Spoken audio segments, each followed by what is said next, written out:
Então, gente, o assunto que a gente vai falar hoje é sobre a Carta dos Direitos dos Usuários da Saúde, tá? Esse conteúdo é legislação, tá? São algumas leis que eu vou falar para vocês, né? O que o que tá em cada lei, tá? Vou explicar bem direitinho para vocês.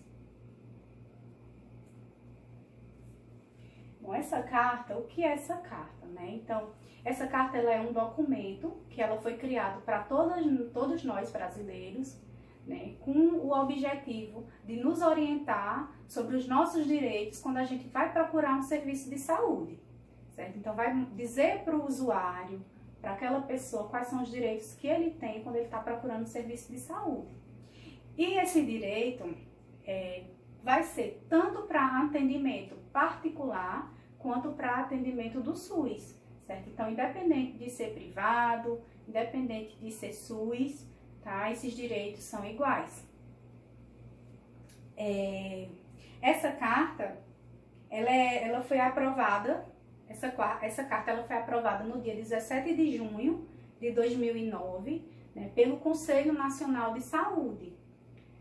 Essa parte de conselhos de saúde, vocês vão ver de uma forma assim bem detalhada nas aulas de saúde coletiva, né, que vocês vão ter a cadeira de saúde coletiva mais pra frente. Aí vocês vão ver essa parte de conselhos de saúde, de conferências de saúde também, vocês vão ver, tá? Mas assim, só para vocês não ficarem voando, o que seria esse conselho de saúde? Ele é como se ele fosse um órgão que pertence ao SUS, e ele é responsável por fiscalizar, ele monitora, né, essa parte das políticas públicas de saúde, né? Então, principalmente a questão financeira. Então, ele vai fiscalizar, vai monitorar essa parte, né? Principalmente essa parte financeira, no caso, que é o dinheiro que ele é enviado, né, para os gestores. Aí ele vai fiscalizar, vai monitorar, ver se os gestores eles estão gastando esse dinheiro realmente com a saúde, né, se estão gastando de forma correta, né? Então, esse vamos dizer assim, que é o principal papel dos conselhos de saúde. E os conselhos de saúde, ele existe nos três âmbitos, né, nos três âmbitos políticos, né? Então, tem os conselhos de saúde municipal, tem os conselhos de saúde estadual e tem o nacional, que é vamos dizer assim, o maior de todos, né? Que no caso foi o que aprovou essa lei, certo? Que foi essa lei, que é essa carta. Essa parte de conselhos de saúde é bem interessante, né? Vocês vão ver ela mais pra frente, como eu falei, e vocês vão entender bem direitinho o que é que os conselhos fazem, né? Porque assim, além de fazer isso que eu falei, monitorar, fiscalizar, eles também, quando acontecem as conferências de saúde, que são tipo reuniões, né, fóruns, que acontece, aí junta todos os conselhos de saúde, aí eles ficam juntos ali, participam, né, dessa reunião, e lá eles vão debater sobre a saúde da população. E o Conselho de Saúde, ele leva as demandas da população, né, para os gestores, porque os gestores, eles também fazem parte dessa conferência. Tá? É tanto que a formação desses conselhos de saúde, né, os membros, né, os conselheiros, eles são formados, tem um total, né, municipal tem um total, estadual tem um e nacional tem um total de membros. E na formação deles é assim, 50%, no caso metade dos membros, são formados por usuários da saúde, ou seja, pela população. Tá? Pessoas da população, metade desses membros são da população. A outra metade é dividida, 25% vai ser formado por representantes do governo e os outros 25% por profissionais da saúde, certo? Então, 50% são usuários, 25% parte dos representantes do governo e 25% profissionais da saúde. Então, todos esses formam os conselhos de saúde. Então, aí eles vão debater, né, sobre a saúde da população, tá?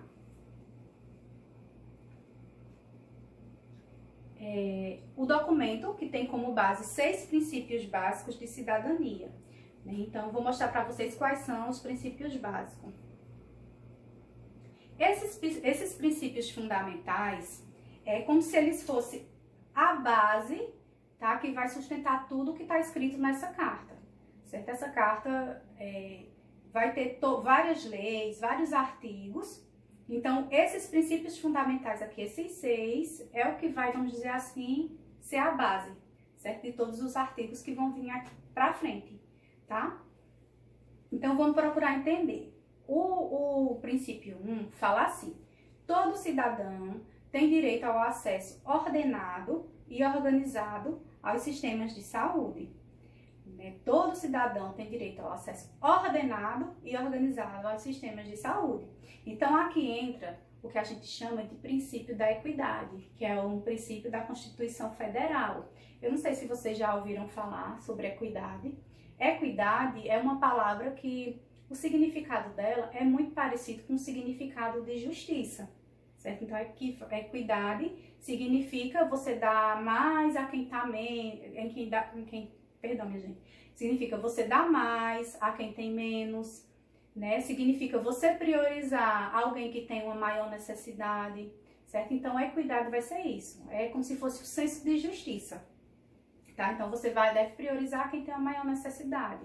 Então, por exemplo, no caso da saúde, se um paciente ele procura uma unidade de saúde, aquele paciente que ele tem uma maior gravidade ou que ele está em maior sofrimento, ele deve ser atendido primeiro, certo? Então, a equidade representa isso, certo? Você não vai estar priorizando quem tem uma maior necessidade, então isso é equidade. Então, aquele paciente que está mais grave, ele deve ser atendido primeiro. A gente vê isso, a gente já vê isso, né, no caso dos hospitais, né? É muito comum, porque principalmente na parte de triagem, primeiro é feita a triagem, né? O enfermeiro ele faz a triagem, que ele vai classificar aqueles pacientes para depois eles serem atendidos pelo médico. Então, essa classificação, ela começa assim. O paciente que ele chega em um estado gravíssimo, que é aquele paciente que se não for atendido naquele momento, ele vai vir a óbito. Então, aquele paciente gravíssimo, a gente classifica ele como vermelho, né? Então, ele tem que ser atendido imediatamente. Tem o paciente que ele é muito grave. Aí esse paciente que ele é muito grave, ele é classificado na cor laranja. Então, ele pode aguardar até 10 minutos para ser atendido. Tem o paciente que é o paciente grave, que a gente fala que a cor dele é amarela. Ele pode aguardar até 60 minutos, né? Até 1 hora. Tem o paciente que ele é pouco grave, que é o paciente de cor verde, ele pode aguardar até 2 horas. E tem o paciente azul, que é o paciente que não tem gravidade nenhuma, né? É o paciente não grave, que é o paciente que ele deveria ser atendido não em uma assistência, numa unidade de urgência e emergência, e sim, ele deveria estar em um atendimento primário, né? Por exemplo, no UBS, Unidade Básica de Saúde. Então, esse é aquele paciente que não grave. Então, é um paciente que é da cor azul e ele pode esperar até 4 horas para ser atendido, tá bom? Então, assim, essa parte é o que a gente chama de protocolo de Manchester. Vocês vão ver isso, eu até me adiantei aqui falando, mas vocês vão ver isso bem detalhado na cadeira de urgência e emergência, tá? Que é essa parte de urgência e emergência, aí vocês vão ver tudo isso, tá? Eu falei aqui, mas vocês vão aprender tudo bem detalhadamente, tá bom?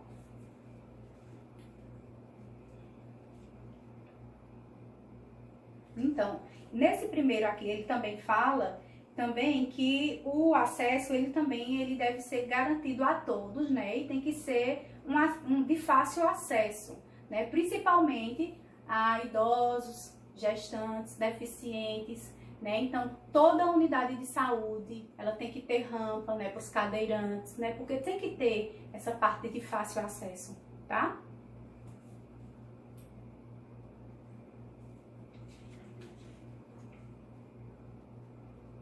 Aqui no princípio 2, ele fala: todo cidadão tem direito a tratamento adequado e efetivo para o seu problema.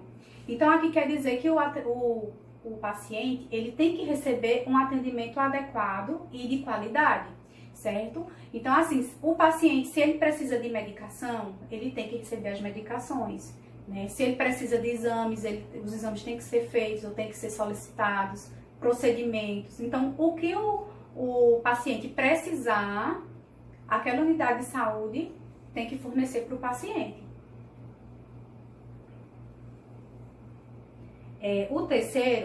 O princípio terceiro fala assim: todo cidadão tem direito ao atendimento humanizado, acolhedor e livre de qualquer discriminação. Né? Então, o paciente ele tem que ter um atendimento livre de qualquer preconceito.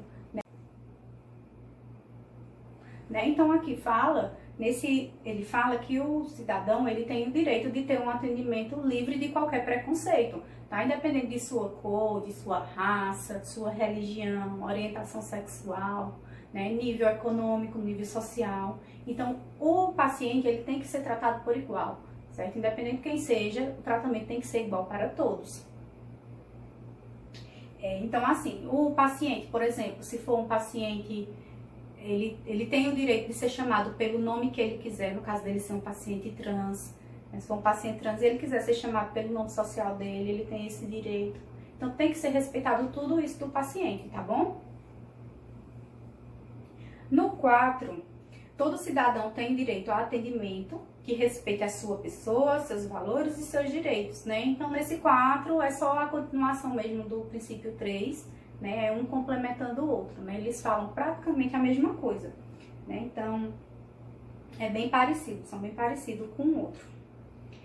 No 6 ele fala no 5 ele fala: todo cidadão também tem responsabilidade para que seu tratamento aconteça da forma adequada, né? Então aqui tá falando que o paciente, além dos direitos, ele também tem deveres, ele tem obrigações também com o profissional de saúde. Certo? Então ele tem que fazer o seguinte: ele não pode fornecer informações erradas àquele profissional. Ele tem que sempre falar a verdade para o profissional, porque só assim para poder ter um diagnóstico correto, né, e não estar atrapalhando o tratamento. Né? Então, vamos dizer assim, para o profissional ele dá um tratamento adequado para aquele paciente. Então o paciente ele não pode mentir e nem pode esconder nada do profissional. Também, outra forma do paciente ajudar o profissional, dever do paciente, é o quê? Ele cumprir todas as recomendações que aquele profissional passou. Né? Isso às vezes é um pouco difícil, dependendo do paciente, porque tem paciente que não cumpre, que é teimoso, principalmente paciente idoso. Né? Às vezes o médico ele passa uma dieta diferente, né? Passa para fazer atividade física, algo do tipo, e eles não fazem. Né? E é importante que eles sigam a recomendação do médico. Né? Um exemplo disso eu tinha dentro de casa, que era o meu pai. Né? Na época que ele era vivo, ele era diabético. Na época que ele não era ainda diabético de tomar insulina, né? Ele não era insulina dependente ainda, ele tomava só os comprimidos orais.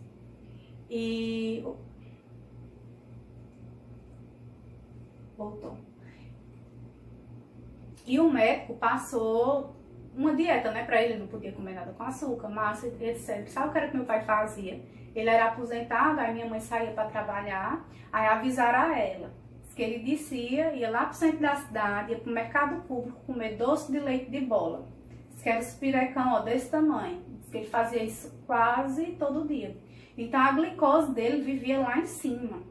É tanto que depois ele teve complicação, né? Ele teve que começar a tomar insulina, né? E depois ele desenvolveu neuropatia diabética, que é uma complicação da diabetes, né? Então ele só, vamos dizer assim, só foi tomar jeito depois que ele tinha se complicado, depois que a doença dele tinha evoluído para um quadro pior, né? Para um quadro mais grave. Aí foi quando ele começou a seguir à risca as recomendações. Mas aí depois já não adiantava mais, porque não tinha. É uma doença que que não tem cura. Você tem que controlar. Né? Então ele chegou em um nível que já era mais difícil ainda de controle. Né? Então, por isso que é importante a gente seguir as dicas do médico, as recomendações e orientações, né? Dos médicos, dos profissionais, dos enfermeiros, né? Do profissional que está fazendo aquele atendimento.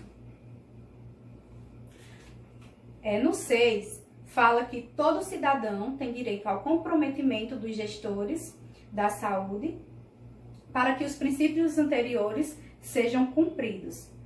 Ou seja, os representantes do governo, né, das 3 esferas do governo, eles precisam se empenhar para que todos esses direitos que tem aqui na carta, eles sejam cumpridos.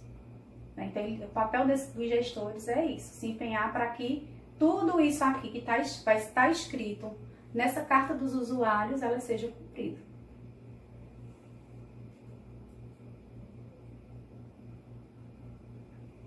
Então, aqui a gente fala que, como eu falei para vocês, em junho, né, de 2009, a carta ela foi aprovada pelo Conselho de Saúde, Nacional de Saúde.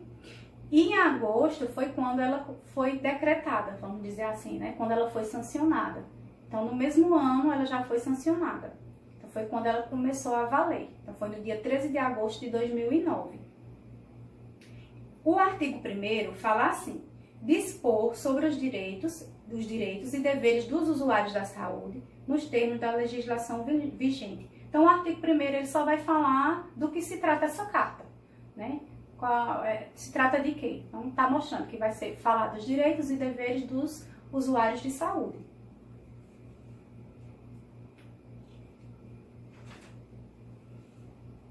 Lembrando, minha gente, antes de eu continuar, que aqui não vai ter todos os artigos, porém não vai ter todos os parágrafos e incisos, porque senão iria ficar uma aula muito longa, né? E assim, tem muita coisa que se repete.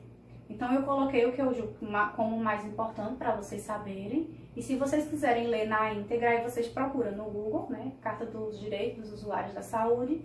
E vocês vão encontrar lá na íntegra e vocês podem ler, tá? Então, aqui eu trouxe assim, o que eu acho que vocês precisam saber. No artigo 2º, fala assim: toda pessoa tem direito ao acesso a bens e serviços ordenados e organizados para garantia da promoção, prevenção, proteção, tratamento e recuperação da saúde, né? Então, esse artigo 2º, ele praticamente fala do que a gente viu lá no princípio 1, certo? Então, ele fala da questão da equidade, né? A questão de priorizar de acordo com a necessidade do paciente, haver essa priorização, certo? Então, assim, essa parte de atendimento da saúde, a gente fala que o atendimento da saúde no Brasil, ela é dividida em 3 níveis, certo? Que é o que forma a pirâmide da assistência, né? Que foi, eu até trouxe essa piramidezinha para vocês verem, certo? Então, a assistência no Brasil, ela tem que seguir um fluxo, certo? Então, existem 3 níveis de assistência. Nós temos a atenção primária, a assistência primária, a assistência secundária e a assistência terciária. Então, tem que seguir um fluxo, né, da base até o topo, certo? Então, como seria isso? Essa assistência primária está referente à atenção primária, né? A gente costuma falar que a atenção primária, ela é a porta de entrada do SUS, ou seja, tudo deve começar por aqui, né? Então, a maioria dos usuários, cerca de 80% dos usuários que procuram serviços de saúde, eles têm que começar procurando por aqui, certo? Se não resolver aqui, aí sim, vamos dizer assim, sobe de assistência, tá? Mas eles têm que começar pela atenção primária. Quem é que está dentro da atenção primária? São os PSFs, né? Os postinhos de saúde, que a gente chamava antigamente, que hoje a gente chama de UBS, a Unidade Básica de Saúde, são os NASFs, são os CAPSs, tudo isso fazem parte da atenção primária, certo? Então, é aqui na atenção primária que vai haver os procedimentos mais básicos, as consultas mais básicas, né? Então, no caso, numa unidade básica de saúde, né? Se um paciente precisar remover um ponto, precisar fazer um curativo, aí é só ir na atenção primária, né? Aqui que também acontece pré-natal, acontece puericultura, né? Que puericultura é o acompanhamento da criança desde que a criança nasce até ela completar 5 anos. Então, tem esse acompanhamento também. Tem também a questão da hiperdia, que é um programa que é voltado para as pessoas que têm hipertensão e que têm diabetes, né? Então, é feito um acompanhamento e quem faz esse acompanhamento é o médico e enfermeiro da unidade de saúde, certo? Da UBS. Então, assim, consultas básicas, exames mais básicos, o citológico. Então, tudo isso são resolvidos ali na atenção primária. Aí, se for necessário, Aí o paciente vai para secundária. Aí o que é que acontece na atenção secundária? A atenção secundária, ela já é mais voltada para um atendimento assim mais especializado. Então, no caso, são as UPAs, né, as unidades de pronto atendimento, e também os atendimentos de urgência e emergência, no caso, os hospitais. Então, aqui na secundária vão ter a parte de consultas, né, com especialistas, que não tem, no caso, na unidade básica de saúde, né? Então, os especialistas, cardiologista, nefrologista, oftalmologista, então todos os médicos especialistas, eles vão estar, as consultas deles vão estar nessa parte aqui do atendimento secundário. E também os hospitais, né? No caso, quando o paciente ele precisa de um atendimento de urgência e emergência, aí sim ele vai para o hospital. Aí o hospital ele entra com um atendimento da atenção secundária. Aí nessa parte da atenção secundária, são cerca de 15% dos usuários que procuram essa assistência, tá? Na terciária, que é o topinho da pirâmide, ela é bem menor, né? Então aqui é cerca de 5% dos usuários é quem procura esse tipo de assistência, tá? Então vamos dizer assim, é um nível de assistência de atendimentos mais complexos. Então são para aqueles pacientes que precisam, por exemplo, de uma internação em um UTI, são pacientes que precisam fazer um transplante de órgãos, essa parte de hemodiálise, quimioterapia, radioterapia, né? Por exemplo, fazer uma ressonância magnética, porque ressonância magnética é um exame de alta complexidade, então a gente já fala que ele entra na atenção terciária, tá bom? Então, na saúde, esse fluxo precisa acontecer, certo? Precisa começar daqui até chegar no topo, certo? Então, esse artigo 2º, quando fala do artigo 2º e todos os incisos que vai ter, ele vai estar falando sobre isso, tá? Vai estar falando sobre esses níveis de assistência. No parágrafo, perdão, minha gente, não é inciso, é parágrafo, viu? No parágrafo 1º, fala assim: o acesso será preferencialmente nos serviços de atenção básica, integrados por centros de saúde, postos de saúde, unidades de saúde da família e unidades básicas de saúde ou similares mais próximos de sua casa. Então, foi o que eu falei, o atendimento deve ser preferencial, começar por aqui, tá? Só se aqui não resolver, é que o paciente ele deve pular para a atenção secundária. No parágrafo 2º fala: nas situações de urgência e emergência, qualquer serviço de saúde deve receber e cuidar da pessoa, bem como encaminhá-la para outro serviço em caso de necessidade. No caso, nas unidades básicas de saúde, são para atendimentos básicos.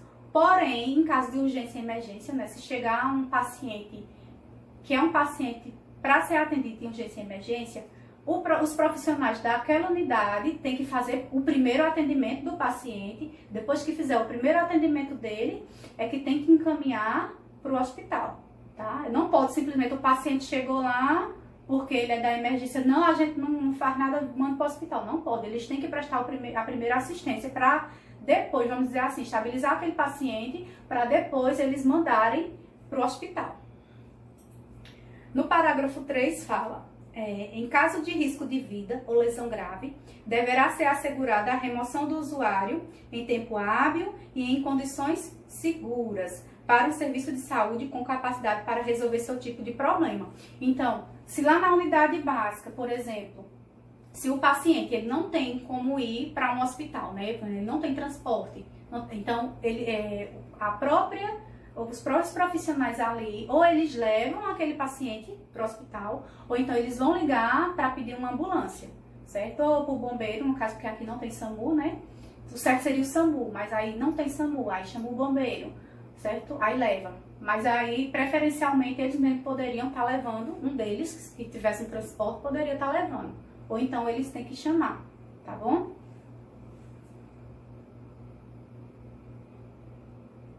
No artigo 3º, fala assim: toda pessoa tem direito ao tratamento adequado e no tempo certo para resolver o seu problema de saúde, certo? Tá falando como se tem que ser, vamos dizer assim, o tratamento, o procedimento que o paciente precise tem que ser feito no tempo que ele precise, no tempo certo. Porém, a gente sabe que nem sempre é isso que acontece, né?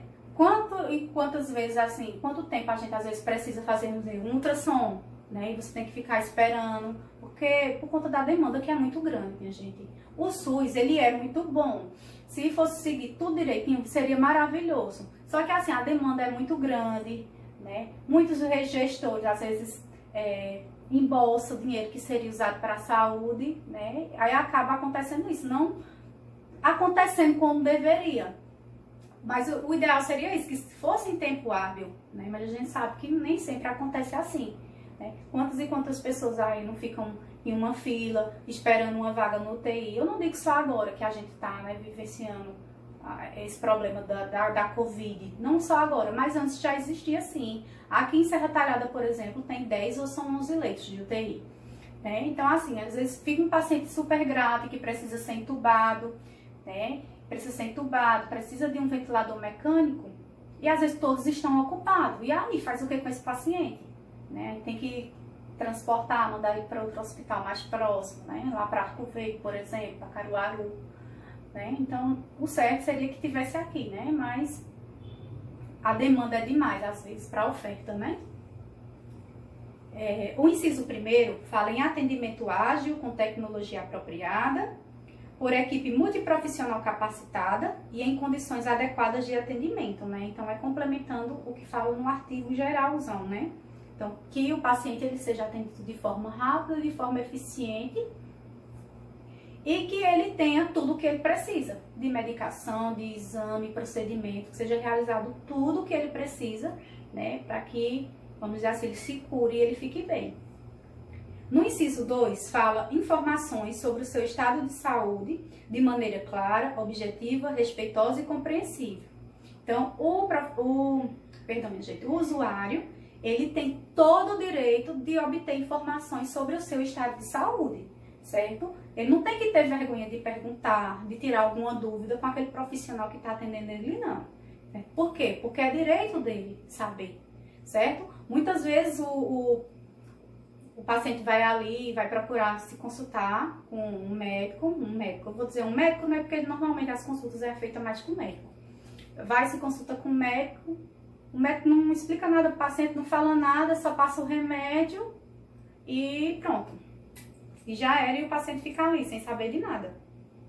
Né? É bem triste. Eu tive por mim, né, um dia minha filha, ela teve um problema renal, uma crise renal, e eu tive que levar ela para fazer um ultrassom.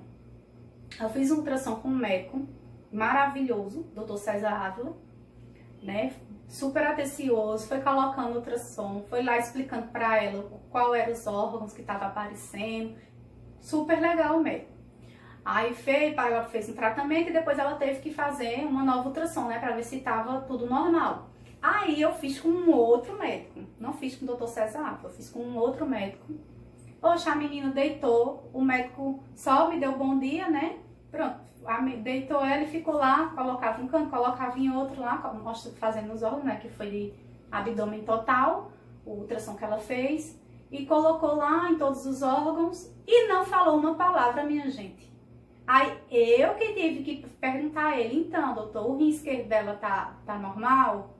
Aí foi quando ele disse, tá tudo normal. Porque não falou nada não. E o médico, ele tem o dever, não só o médico, né? Todo profissional da saúde, ele tem o dever de falar isso para o paciente, explicar. Nem que ele não quisesse explicar, é os órgãos, era mais falar só. Aqui é o filho, tá tudo bem, né? A pessoa fica lá com cara de banana só olhando, né? Tem que explicar, é um direito do paciente. O inciso 3 fala assim, toda pessoa tem o direito de decidir se seus familiares e acompanhantes deverão ser informados sobre seu estado de saúde. Então, quem decide sou eu, o paciente, se eu quero que minha família saiba o que eu tenho. Né? Então, se Deus me livre, eu tenho uma doença, eu não, né? Se, por exemplo, o paciente tem uma doença grave, ou vamos dizer assim, tem pouco tempo de vida, já tem um câncer terminal, e ele não quer contar para a família, então é só ele dizer pro médico, eu não quero que minha família saiba, tá? É um direito dele.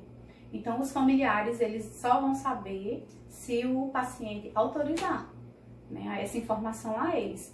Ou então, se for no caso de uma pessoa de menor, né, se for uma criança, ou se for um adolescente, né, então, aí nesse caso, o profissional ele tem que falar para o responsável.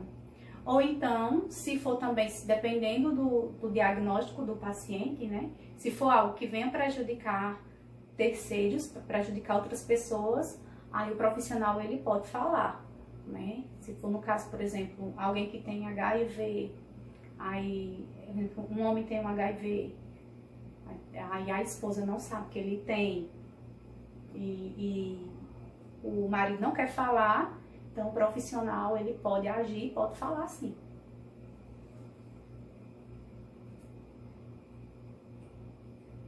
Que isso aqui que eu falei se chama sigilo profissional. Inclusive, a gente vai ter uma aula só sobre sigilo profissional, tá?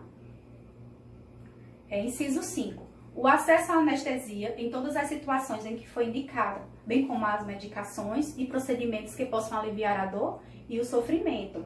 Então, o profissional, ele não pode deixar o paciente em sofrimento. Se ele pode aliviar a dor daquele paciente, ele tem que fazer, certo? É obrigação dele. Dar medicação para dor, se vai fazer um procedimento que exige uma anestesia, ele tem que fazer quantas anestesias forem necessárias. Não tem esse, deu uma anestesia, já dei a anestesia não está pegando direito e fazer o procedimento, porque já deu uma. Porque eu presenciei um caso assim no meu estágio de faculdade, assim, e pra mim foi terrível aquilo ali. É tanto que eu saí de dentro da sala, porque eu não aguentei ver aquilo, né? Chegou um homem que ele teve um acidente de trabalho, caiu alguma coisa na mão dele e a mão dele abriu, certo? Abriu, então precisaria suturar, né? Fazer a limpeza e sutura.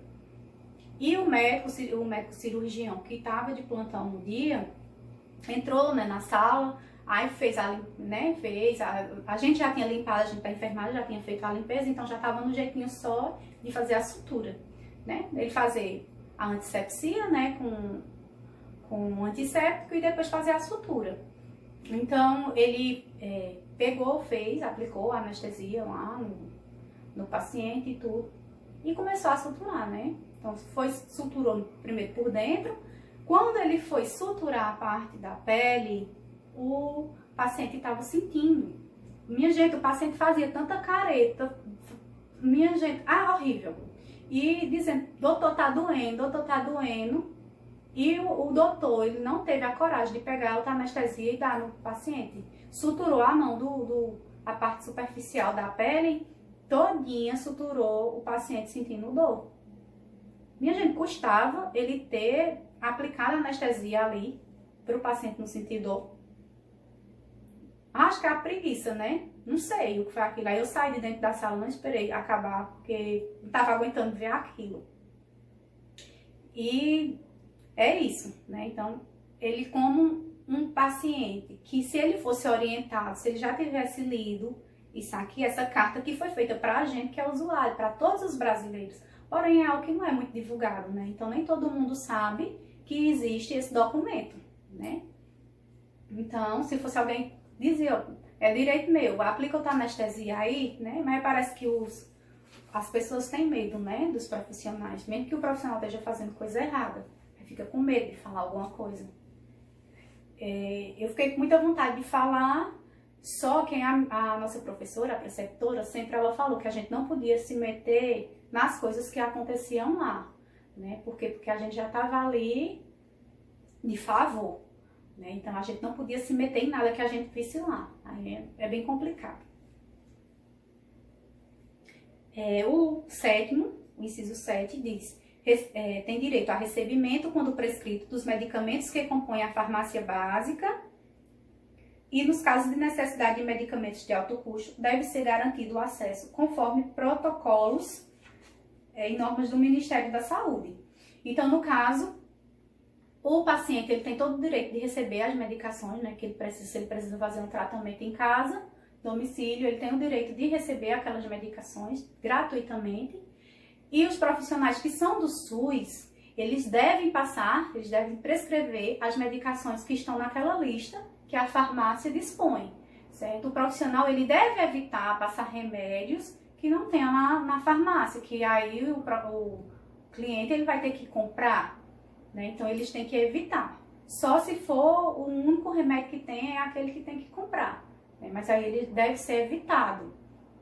E em casos de medicações especiais, que são aquelas medicações bem caras, né, bem custosas, o SUS ele tem que dar, tem que fornecer ao paciente, né, dependendo do tipo de doença que aquele paciente tem. Se é uma doença que só vai ser tratado com aquele remédio, aí ele entra na justiça com uma ação e ele ganha o direito de receber aquela medicação. Pode ser 1 milhão a medicação, mas aí o SUS tem que dar. Tem direito também, no 8º, o acesso à continuidade da atenção no domicílio quando pertinente. Então, aqui nos casos, a gente vê muito isso em idoso, né? Então, é aquele idoso que ele é acompanhado pela unidade básica de saúde, né? É aquele idoso que, às vezes, ele está acamado, que não tem como ele ir até o posto de saúde, não tem como ele ir até a unidade de saúde. Aí, o próprio profissional ali, daquela unidade, ela tem que ir no domicílio do paciente e fazer o procedimento, né? Normalmente a gente vê muito isso em casos de curativo, né? Então tem que ir lá fazer esse curativo, no caso também troca de sonda, né? Então a gente sempre vê isso, vê bastante, né? Quem trabalha na atenção básica.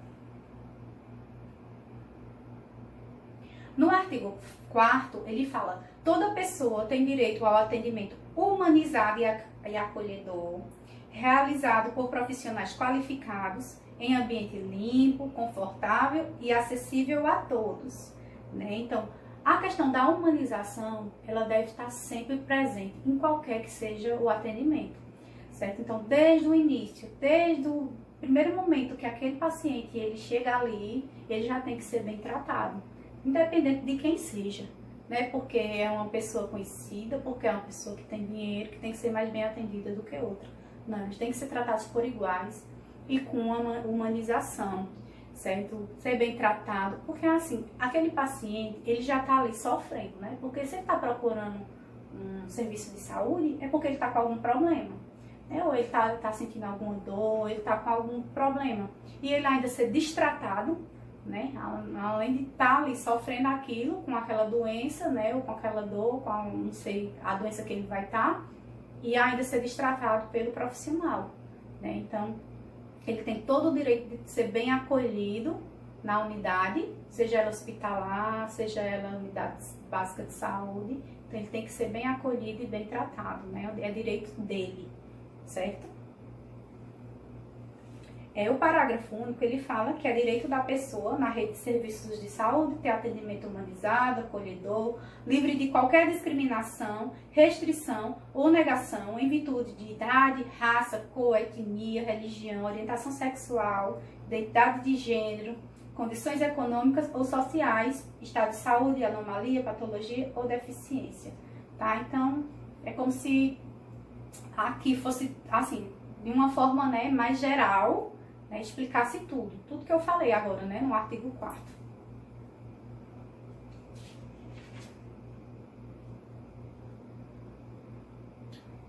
Né, aqui no artigo 3º, perdão, minha gente, no inciso 3º, ele fala assim: nas consultas, o paciente tem direito, tá? Nas consultas, nos procedimentos diagnósticos, preventivos, cirúrgicos, terapêuticos e internações, deve-se manter o seguinte: a integridade física do paciente. Então, tem que evitar ao máximo lesionar o paciente, certo? Precisa fazer o procedimento? Precisa, mas aí tem que fazer com todo cuidado, tá? Para, como eu falei, lesionar o mínimo possível, né? Tem que se evitar qualquer lesão no paciente durante os procedimentos, né? Sempre avaliando o risco-benefício de fazer qualquer procedimento, tá? Deve-se manter a privacidade e o conforto. Então, tem que prezar por isso, nessa parte de privacidade e conforto, né? Então, por exemplo, se for realizar um procedimento onde o paciente ele vai precisar ficar despido, né? Ficar sem roupa, então, fazer de maneira que não deixe o paciente com tanta vergonha, né? Se for no caso, tiver que fazer algum procedimento e esse paciente ele tiver internação hospitalar, que a gente sabe que ficam vários leitos, né? ficam vários leitos, então colocar o biombo, né, que é aquela cortina, para poder fazer o procedimento, né, expor somente a área que vai fazer o procedimento, que vai realizar o procedimento, né, então, como diz, prezar pela privacidade e o conforto dele, tá? Na letra C, fala que manter a individualidade do paciente, então cada paciente é único, né? No D, manter os seus valores éticos, culturais e religiosos, né? Então, sempre respeitar essas questões pessoais do paciente, sempre. Letra E, manter a confidencialidade de toda e qualquer informação pessoal, né? Então, aqui a gente fala sobre o sigilo profissional de novo, né? Então, fala sobre o sigilo profissional, no caso, tudo que ele souber daquele paciente, ele tem que manter em sigilo, certo? Ele jamais pode fazer um procedimento, o paciente está com determinada doença, ele sai espalhando, ele sai divulgando, né? Não pode de jeito nenhum. Tem que ter essa confidencialidade. Inclusive, está lá no Código de Ética da Enfermagem, viu? É um dever do profissional. E se ele descumprir, tem as punições para ele. É a letra F, manter a segurança do procedimento, né? Então, sempre procurar fazer o certo no paciente, só fazer se você realmente sabe fazer aquele procedimento, não fazer o procedimento, vou testar no paciente, né? Então, não pode de jeito nenhum. Se você não se sentir seguro para realizar determinado procedimento, chama o colega, pede para o colega fazer, fica lá olhando para você aprender, tá? Porque não é feio, a gente nunca sabe de tudo, né? E principalmente quem é da área da saúde, que é uma área tão ampla, tem tanta coisa assim pra gente aprender, então a gente nunca sabe de tudo, então se a gente não sabe fazer, chama o colega. E letra G, manter o bem-estar psíquico e emocional, né? Então muitas vezes, principalmente quem é da enfermagem, às vezes a gente é muito psicólogo, né? Às vezes a gente percebe que aquele paciente ali não está bem, que aquele paciente está com algum problema psicológico, está com algum problema emocional, e a gente pode conversar com ele, né? Pode conversar, pode tentar animar aquele paciente, pode dizer palavras bonitas, palavras que levantem o astral daquele paciente. Agora, quando a gente vê que já é vamos dizer assim, um caso mais grave, aí a gente tem que encaminhar para um atendimento profissional, certo? Para um psicólogo, para um psiquiatra, né? Aqui no inciso 4 fala assim: o atendimento agendado nos serviços de saúde, preferencialmente com hora marcada, né? Então, assim, a gente já vê que já funciona dessa maneira, principalmente na parte de atenção básica, né? Ela já funciona com agendamento. Tem os dias que o médico atende, aí tem que ir lá marcar, né? Tudo bonitinho, tem a hora que ele começa a atender. Então, isso é uma forma de organização, né? Então, nas unidades básicas de saúde funciona dessa maneira, com hora marcada. Tem também a parte de demanda espontânea, mas é mais por ordem marcada e dia marcado.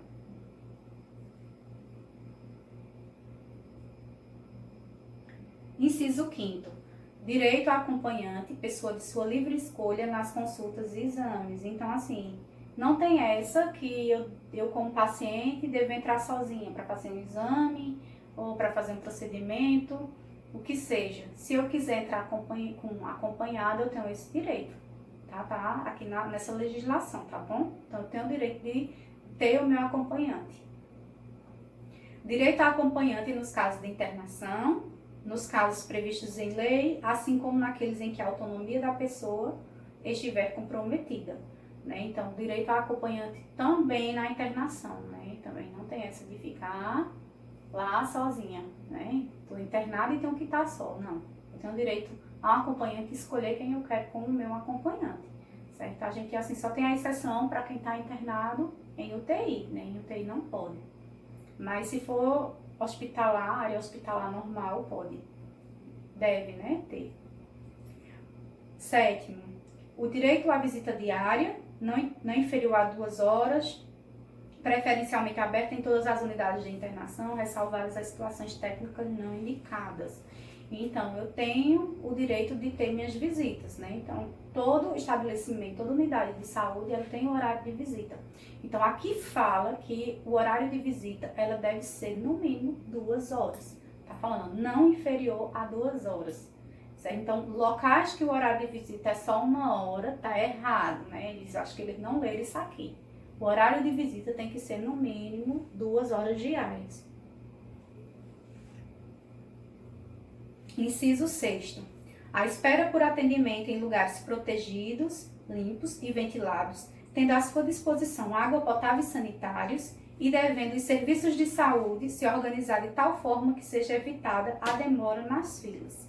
Nessa questão de demora na fila é complicado, porque vai depender da demanda, da procura por aquele estabelecimento, né? Às vezes não tem como não fazer uma fila, vamos dizer assim, demorada, ser demorado, né, o atendimento. Depende de quantas pessoas procuram a unidade de saúde. Mas a questão que tem que ter, enquanto essas pessoas estão esperando, lá tem que ter água para essas pessoas beberem e tem que ter banheiros disponíveis. E também o lugar deve estar limpo e organizado, tá? É direito do usuário. No artigo 5º, ele fala que toda pessoa deve ter seus valores, cultura e direito respeitados na relação com os serviços de saúde, garantindo-lhe. Inciso 2. O sigilo e a confidencialidade de todas as informações pessoais, mesmo após a morte, salvo nos casos de risco à saúde pública. Então, essa questão do sigilo profissional, ele deve ser mantido até após a morte do paciente. O paciente faleceu, o que eu sei sobre ele eu não posso falar, tá? É sigilo profissional. Aí aqui fala sobre da exceção, né? Salvo nos casos de risco à saúde pública, né? Então, era um paciente que tinha HIV e a esposa não sabia, então eu posso contar, tá bom? Para ela ter que fazer o exame e saber se ela tem o vírus também ou não. Inciso 9. A liberdade, em qualquer fase do tratamento, de procurar uma segunda opinião ou parecer de outro profissional. Então, se eu quiser, eu como paciente, eu posso procurar um outro profissional, certo? Eu estou fazendo tratamento com um determinado médico, mas eu posso trocar se eu quiser, certo? Eu posso procurar ou uma segunda opinião para saber se realmente aquele primeiro médico falou certo, que realmente eu tenho aquela doença, realmente tenho aquele diagnóstico. E eu também posso procurar para fazer o tratamento com outra pessoa. Não sou obrigada a seguir todo um tratamento com o médico só, né? O ideal é, porque o médico ele já vai conhecer todo o seu histórico. Mas se for alguém que você, por exemplo, não confia, não gosta, você pode mudar, tá? É direito do paciente, tá?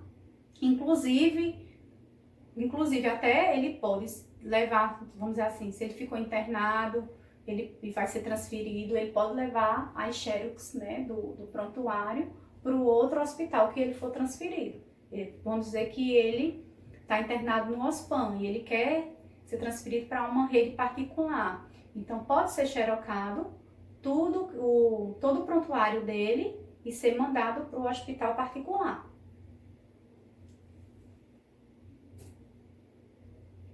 No artigo 6º fala que toda pessoa tem responsabilidade para que seu tratamento e recuperação sejam adequados e sem interrupções, né? Aqui nessa parte do artigo 6º, ele vai falar sobre o dever do usuário, né? O usuário ele tem direito, mas ele também tem dever. E um desses é esse aqui também, que faz parte lá de um dos princípios, né? Lembra que eu falei sobre isso aqui? Acho que é o princípio 5º, né? Que ele fala sobre a responsabilidade do usuário, né, em relação a fornecer as informações corretas e não esconder nada do médico, do profissional que está ali atendendo ele. Né? O paciente ele precisa sempre falar a verdade, sempre.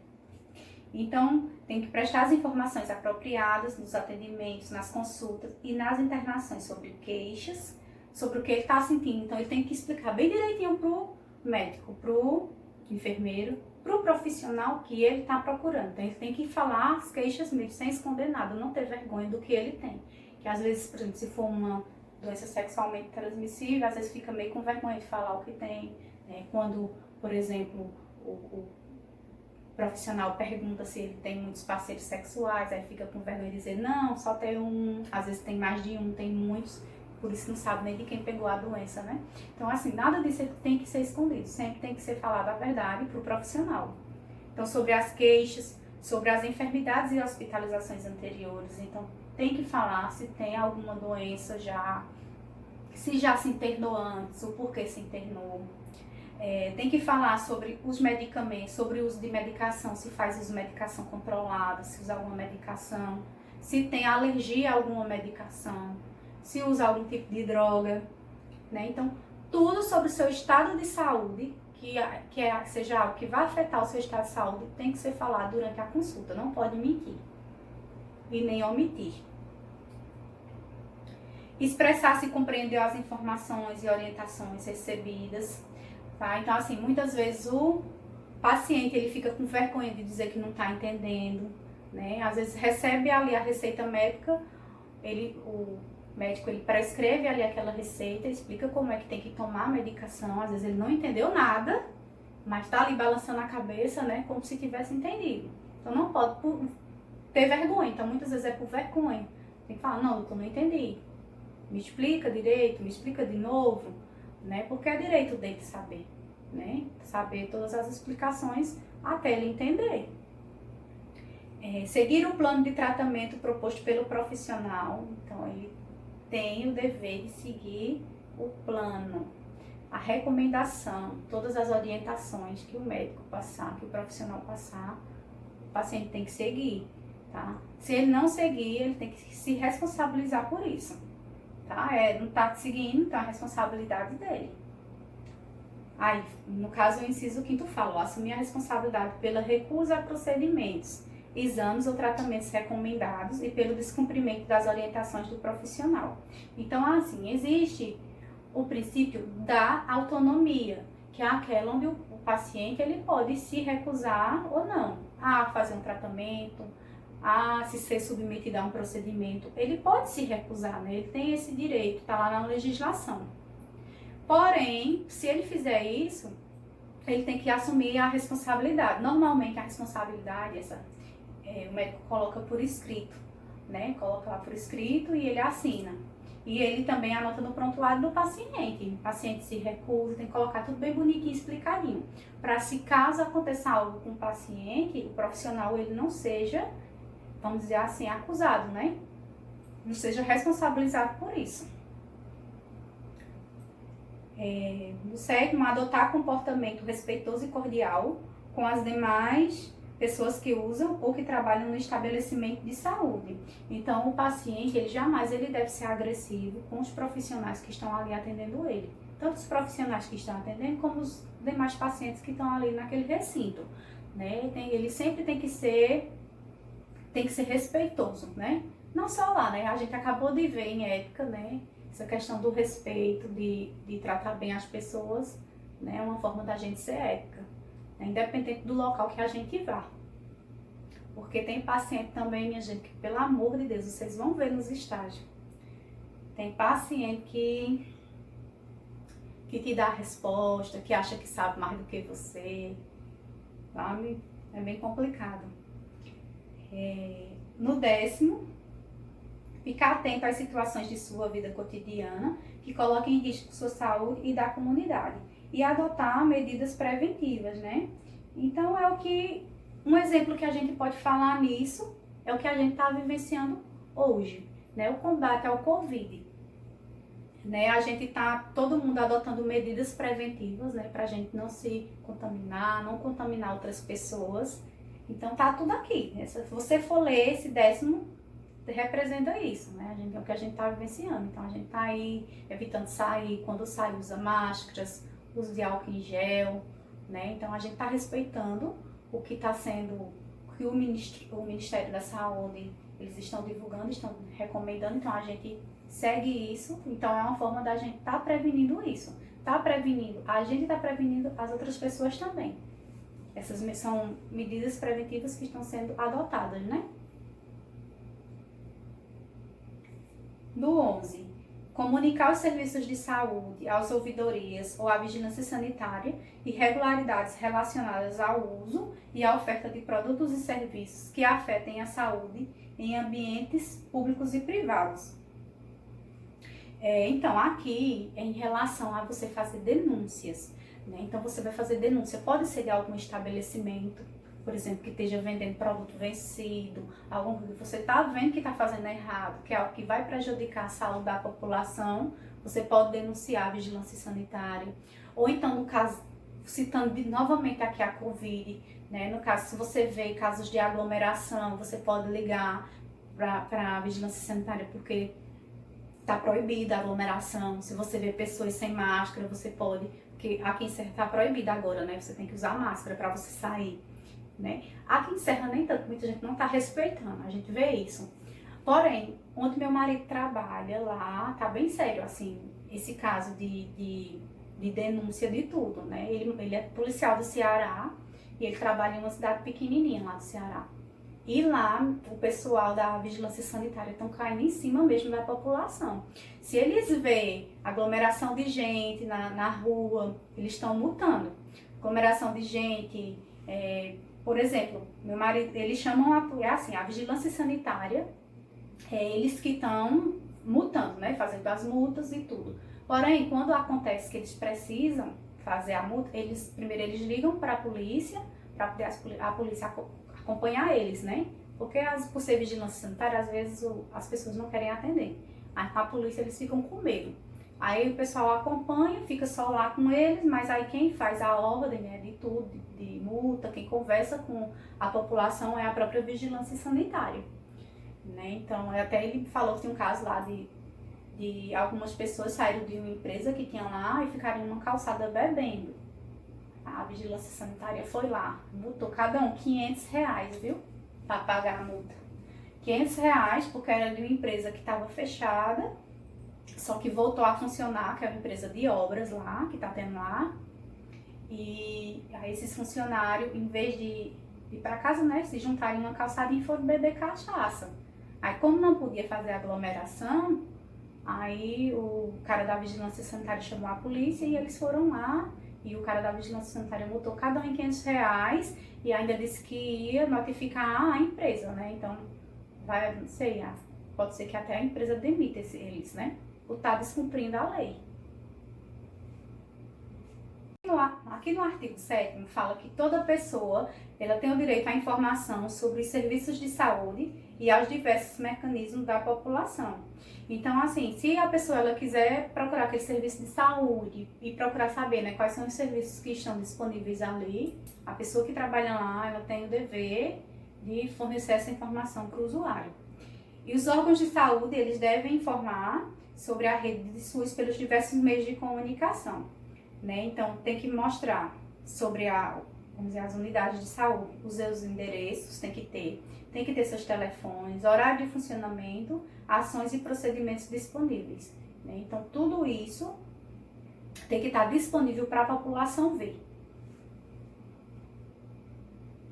O artigo 8º fala que toda pessoa tem direito a participar dos conselhos e conferências de saúde e de exigir que os gestores cumpram os princípios anteriores. Então, como eu falei para vocês lá no comecinho da aula, né, que essa parte de conselho de saúde é para isso, não é à toa, né, que 50% é formado pelos usuários. Então, é nesse momento que essa população, ela vai lá, fala com o gestor, né, e exige que eles cumpram, né, que eles deem para a população uma saúde de qualidade, um serviço de saúde com qualidade, né? Então, eles têm que defender isso, a população, eles têm esse direito. Então, é nesses conselhos de saúde, nas conferências de saúde que eles têm a voz, tá? Bom, e aqui no artigo 9º, ele já está finalizando, ele só fala, né, que os direitos e deveres dispostos nessa portaria constituem a Carta dos Direitos dos Usuários da Saúde. Então, essa Carta dos Direitos dos Usuários da Saúde, como eu falei, é para todo mundo, porém ela não é muito divulgada, né? Mas aí ela está disponível, ela fica disponível no site. Se você procurar no Google, tá lá. Se você entrar no site do governo, vai estar lá. certo? É porque a população não tem esse conhecimento, tá bom? Então a nossa aula foi essa. Eu sei que legislação assim é um pouquinho cansativo, é maçante, mas é muito importante que vocês saibam, né, desse conteúdo, que vocês saibam quais são os direitos, né, dos usuários do SUS, dos usuários da saúde, certo? Então é importante, é um conteúdo que ele é bem importante para vocês saberem. Então, se vocês quiserem ler na íntegra, aí vocês entram, podem entrar no Google, no site do governo, que vocês vão ver lá, tá bom? Então eu vou estar enviando essa aula, vou enviar uma atividadezinha junto, aí vocês vocês primeiro assistem a videoaula, depois fazem a atividade, tá bom? E amanhã a gente se encontra pra gente tirar as dúvidas. Se tiverem qualquer dúvida, minha gente, me pergunte, tá bom? Amanhã a gente tira as dúvidas, corrige, tá bom? Então, boa noite pra vocês. Deixa uma mensagem pra vocês, tá? Então, boa noite pra vocês, tá? Que vocês tenham uma ótima noite, tá? E amanhã a gente se encontra. Beijos. Tchau.